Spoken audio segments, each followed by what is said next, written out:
Boa noite. A Comissão de Constituição e Justiça do Senado sabatina desde o início do dia Alexandre de Moraes, indicado pelo presidente Michel Temer à vaga de ministro do Supremo Tribunal Federal. Nós vamos trazer todas as informações aqui no jornal sobre a sabatina. Eu sou Carolina Pimentel, começa agora nos Corredores do Poder, na TV Brasil e na Rádio Nacional.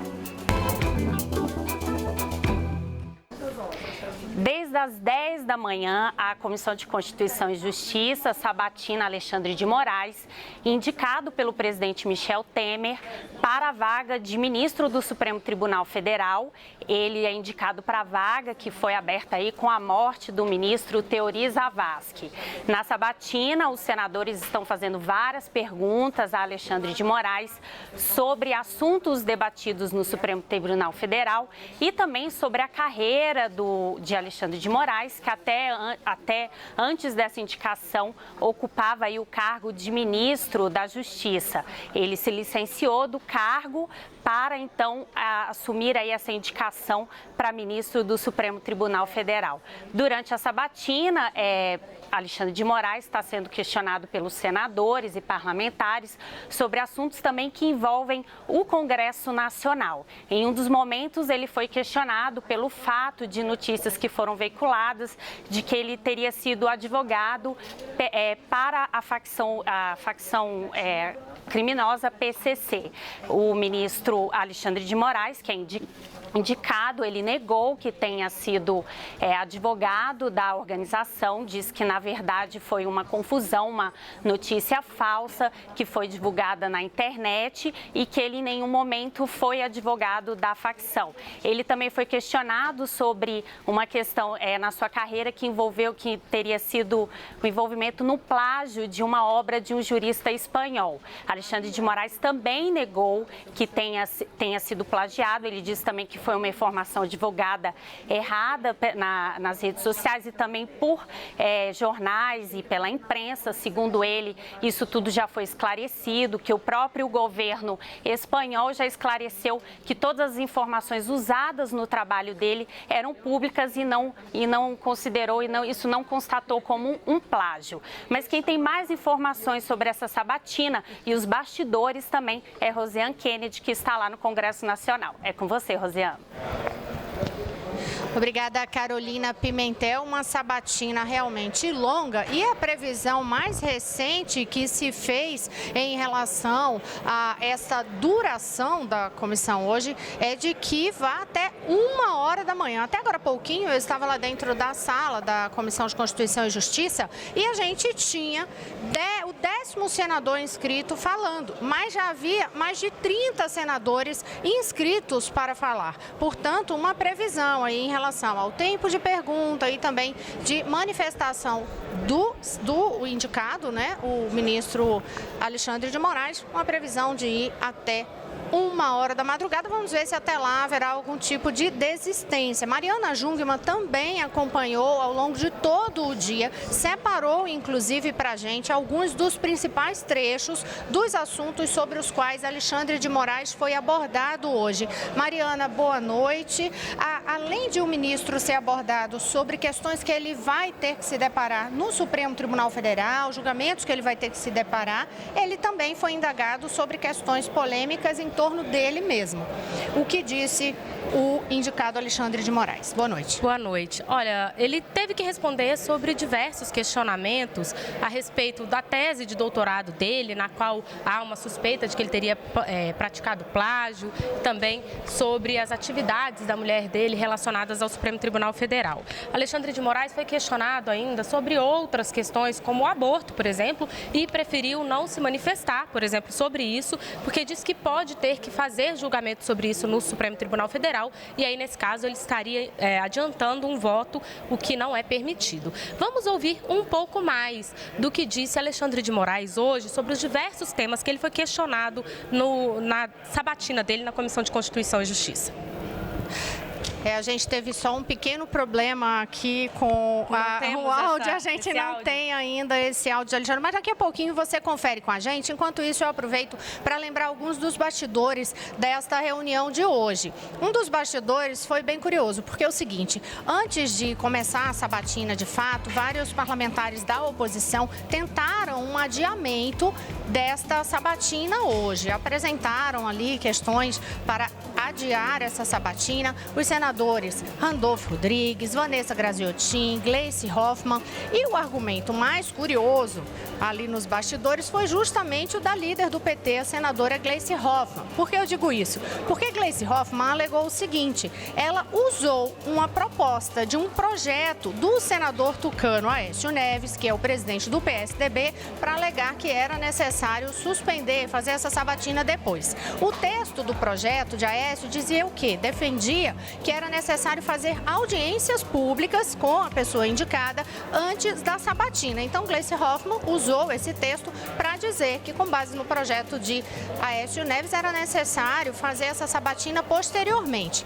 No entanto, isso terminou gerando aquela situação irônica, né, Mariana, lá no plenário, ali lá na sala da CCJ, porque aí o senador Aécio Neves agradeceu a senadora petista por ela fazer referência a uma proposta dele, mas ele lembrou o seguinte, que quando o PT estava no poder, o partido não apoiou a proposta dele, que, portanto, não tinha sido votado e aprovado, consequentemente, o que está valendo é a norma atual que prevê a indicação do presidente da República de um nome para o Supremo, a sabatina aqui e depois o julgamento no plenário do Senado. Olha, Rosiane, foi de Gleice Hoffmann também uma casca de banana ali que ela tentou jogar para Alexandre de Moraes quando ela questionou a ele sobre ele ter se posicionado anteriormente a favor do impeachment da ex-presidente Dilma Rousseff. Isso porque Alexandre de Moraes pode ter que julgar no Supremo Tribunal Federal um recurso justamente de Dilma Rousseff contra o impeachment. Então, se ele se manifestasse sobre isso previamente, ele estaria ali impedido de julgar esse recurso depois. Mas ele conseguiu sair ali pela tangente e disse que não se manifestou a favor do impeachment, não. Que ele se manifestou a respeito de manifestações violentas de pessoas que eram contra o impeachment e aí disse que colocar fogo em carro e em pneus não é uma manifestação pacífica e que foi sobre isso que ele se manifestou anteriormente. E a gente lembra que em vários dos momentos ele ressaltou que vai agir com absoluta imparcialidade no Supremo Tribunal Federal, porque ele foi questionado muitas vezes pelo fato de ter sido filiado ao PSDB e também de ter integrado como ministro da Justiça o governo de Michel Temer. No entanto, isso gera sempre uma resposta da base governista de que na gestão passada houve indicação também de ministro para o Supremo Tribunal Federal que tinha ligação com, na época, o Partido dos Trabalhadores, inclusive ministro que havia advogado para o Partido dos Trabalhadores. Agora, Mariana, sem expectativa, então, de ainda hoje ir para o plenário do Senado? Olha, provavelmente não, Rosiane. Eu até tenho os números atualizados aqui dos senadores que já perguntaram. Tínhamos 34 inscritos, mas aí 2 senadores retiraram as assinaturas e 20 já fizeram questionamentos, mas a gente ainda tem aí mais 12 senadores para fazer perguntas ainda hoje. Provavelmente a sabatina vai entrar aí pela noite, talvez não chegue até a madrugada, como a gente estava prevendo, mas ela deve ir até um pouco mais tarde, então provavelmente não vai haver mais quórum para que se ainda hoje se leve essa votação para o plenário, porque a gente lembra que é necessário quórum qualificado para votar uma indicação de ministro do Supremo Tribunal Federal no plenário do Senado, então é difícil garantir um quórum já se essa sabatina for até mais tarde. E a gente lembra também mais uma outra situação que foi em sabatinas passadas, né? Por exemplo, a sabatina de Teori Zavascki, que é justamente a vaga que vai ser preenchida agora, foi uma sabatina que não terminou num dia só, não.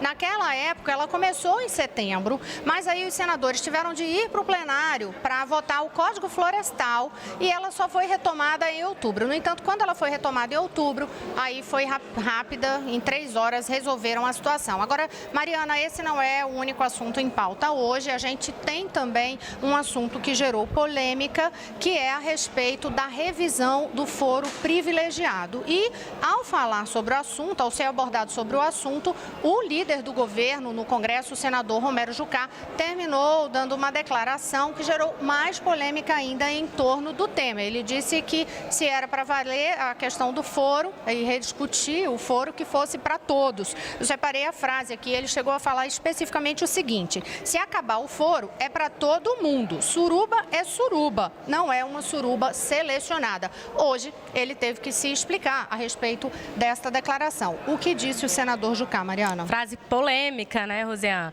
A polêmica acabou, ele acabou se explicando, disse que falou isso numa conversa particular com um jornalista, que ele não estava falando sobre isso oficialmente, não era uma declaração oficial, porque ele não faria uma brincadeira com um assunto tão sério. Mas o fato é que a repercussão em torno disso acabou levantando, sim, dando mais luz a esse debate sobre o foro privilegiado. E o Romero Jucá disse hoje que é a favor, sim, que se faça uma revisão do foro. Ele citou, por exemplo, o exemplo de um parlamentar que eventualmente bata na mulher. Ele disse: isso não é motivo para foro privilegiado, não tem por que isso ser votado no Supremo Tribunal Federal. Mas ele disse que se tiver que ter essa revisão do foro privilegiado, isso tem que valer para todos os poderes. Então, o debate tem que ser feito junto com o Poder Judiciário e com o Poder Executivo também, porque os poderes são equânimes, Rosiane.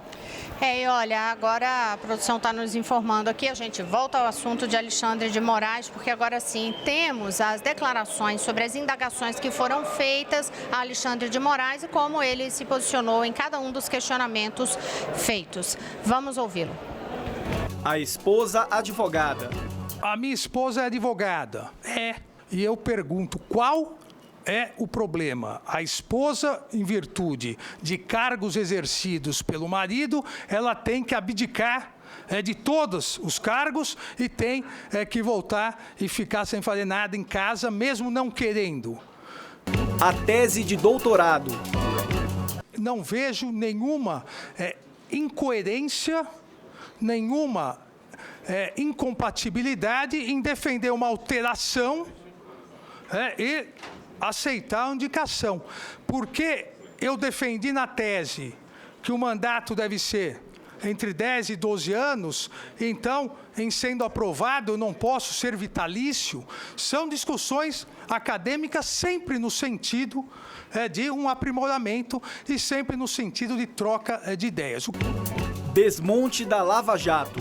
Não há nenhum desmonte. Todos os delegados que saíram nesse período foi por pedido, todos pediram para ou promoção ou remoções, até de Estado. Pelo menos eu falo no período em que assumi o Ministério, nós reforçamos a Lava Jato com mais delegados, mais agentes, mais peritos, mais orçamento. Vinculação partidária. A própria Corte, atualmente, tem 4 ministros que tiveram ou cargos ou atuação política, e nenhum deles deixou de ser absolutamente independente, livre e imparcial. Ministro Celso de Mello, decano do Supremo Tribunal Federal, que no momento da sua indicação era o número 2 na Consultoria Geral da República do presidente Sarney. O ministro Gilmar Mendes, que no momento de sua indicação era advogado-geral da União. Nós temos o ministro Toffoli, que no momento da sua indicação era advogado-geral da União. E o próprio ministro Fachin gravou um vídeo externando o seu posicionamento político em relação à última eleição.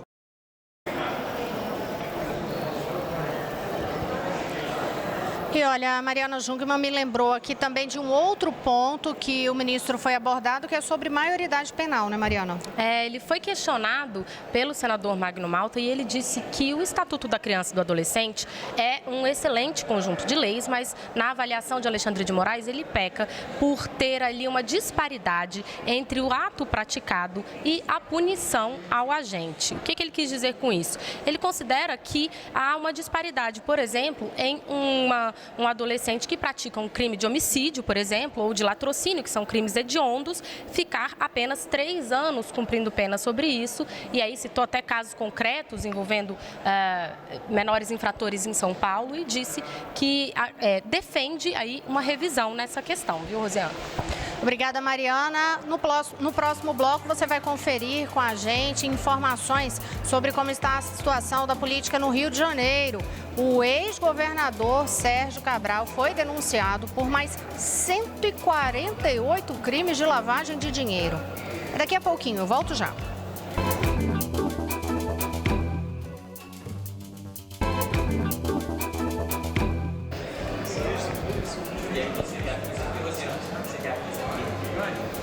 Estamos de volta e você confere conosco as notícias que circularam hoje nos corredores do poder.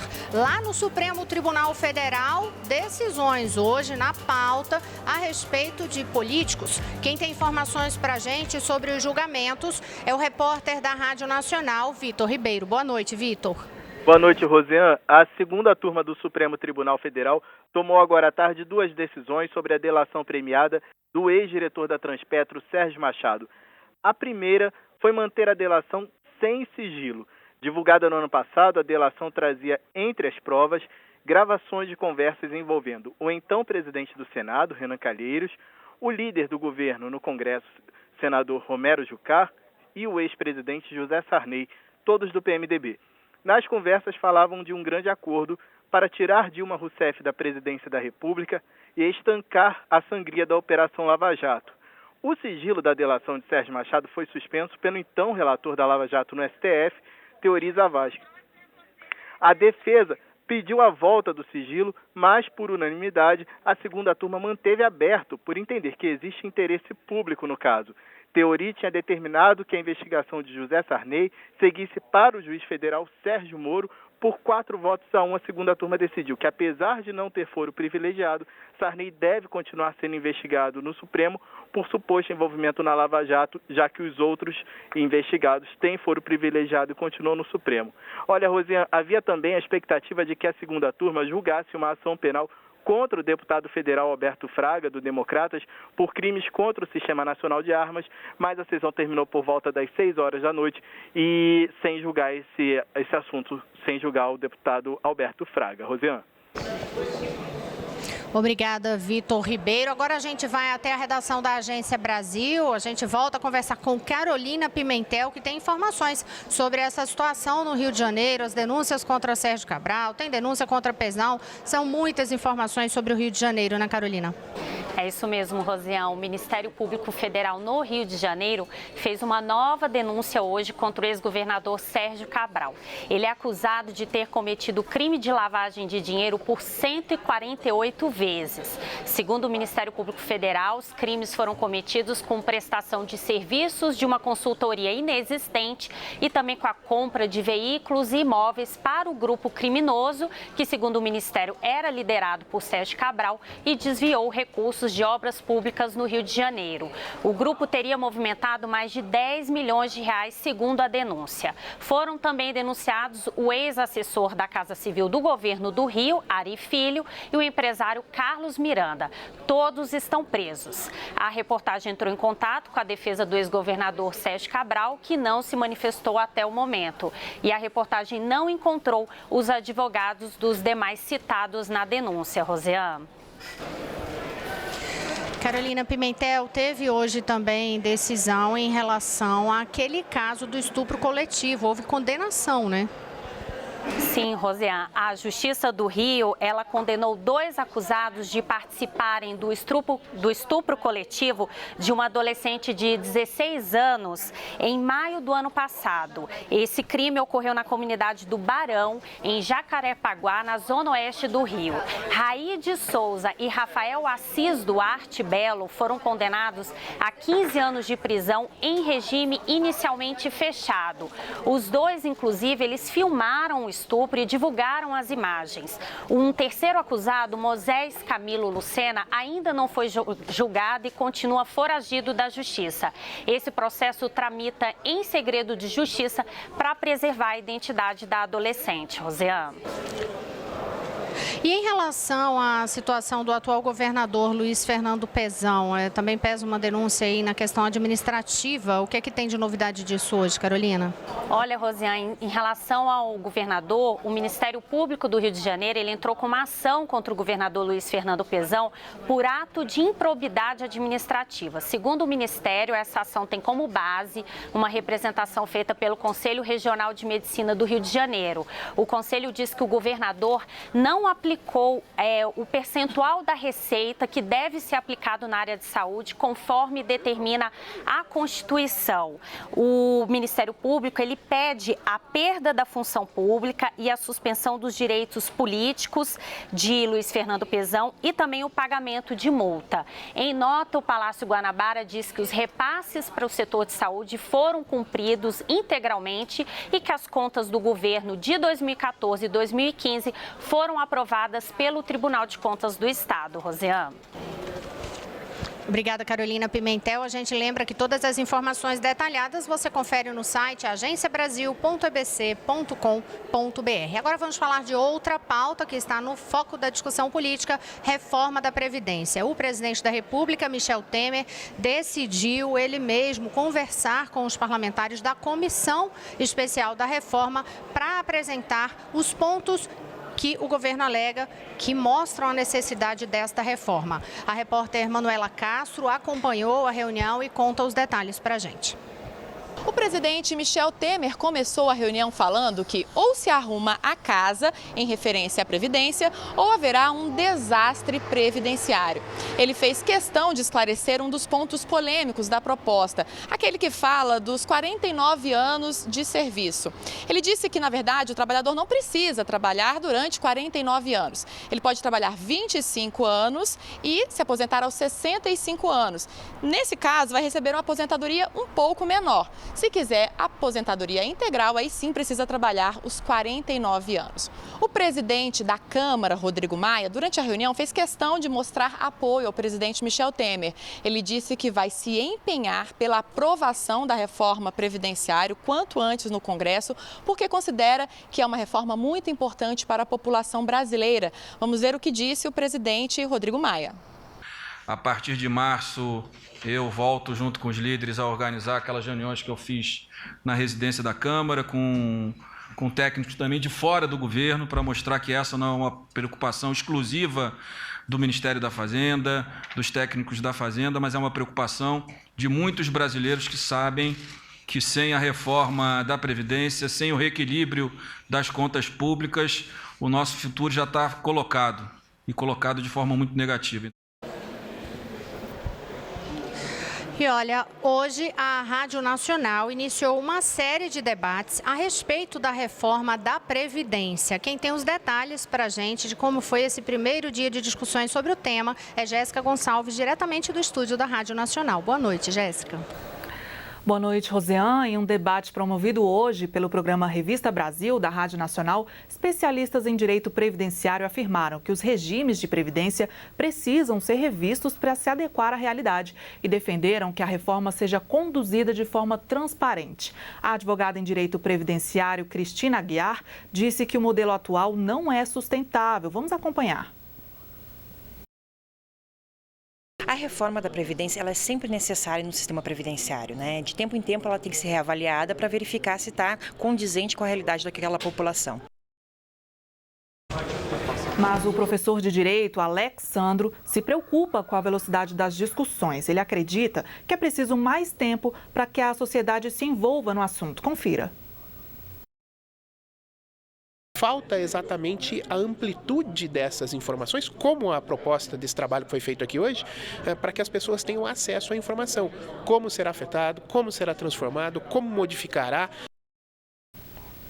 Rosiane, esse foi o primeiro de uma série de debates que vão ocorrer no Revista Brasil. O programa foi ao ar em rede nas rádios Nacional de Brasília, da Amazônia, do Rio de Janeiro e do Alto Solimões e contou com a participação de ouvintes enviando várias perguntas. E para saber mais sobre o próximo debate, basta acompanhar a programação da Rádio Nacional de Brasília na frequência AM 980 a partir das 8 horas da manhã. Rosiane.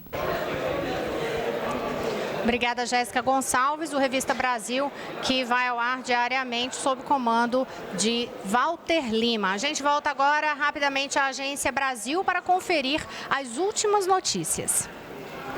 Rosiane, a última notícia que a gente tem é que o partido Rede Sustentabilidade, entrou com recurso no Supremo Tribunal Federal contra a decisão do ministro Celso de Mello, que manteve Moreira Franco no cargo de ministro da Secretaria-Geral da Presidência da República. O ministro Celso de Mello, ele afirmou quando ele tomou essa decisão que se houvesse algum recurso, ele levaria o caso ao plenário da Corte, mas não há prazo para que isso seja feito. O PSOL, que também contestou a nomeação de Moreira Franco e teve o pedido negado pelo ministro Celso de Mello, também entrou com recurso no STF. E uma última notícia é que o Ministério da Saúde vai distribuir 77 milhões de preservativos em todo o Brasil até o início do Carnaval. Essa ação faz parte da campanha nacional de prevenção à AIDS e outras doenças sexualmente transmissíveis. Os preservativos vão ser distribuídos em postos de saúde e também em unidades móveis que vão ser instaladas nos locais da festa. O slogan da campanha este ano é: no Carnaval, use camisinha e viva essa grande festa. Rosiane.